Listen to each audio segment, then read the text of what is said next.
Well, you not only have a different head coach, he is a very different head coach than the previous head coach who is now down at LSU. So Marcus Freeman, all you have to do is look at the recruiting rankings and you would see, okay, he's off to a great start.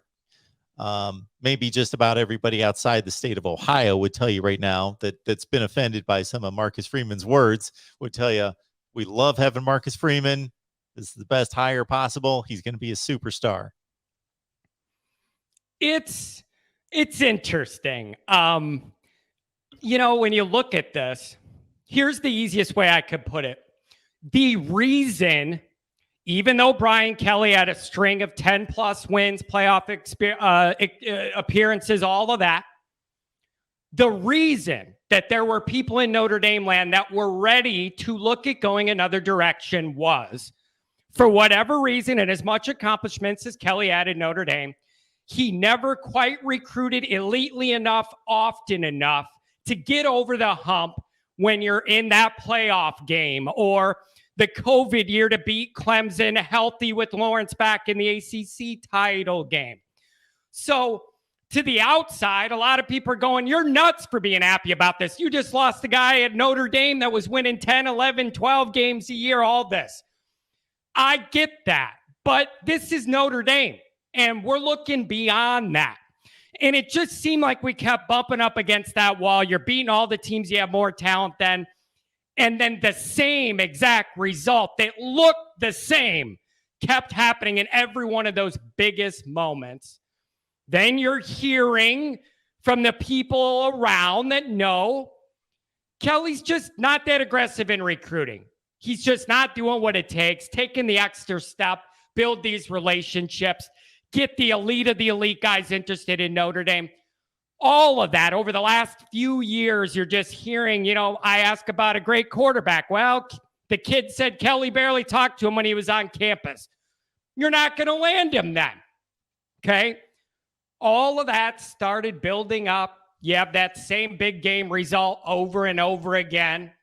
And then we get to the point where one day on Twitter, Kelly's going to LSU out of nowhere. And my first thought is, I love it. Only if it's Marcus Freeman. I ain't interested in Luke Fickell. No.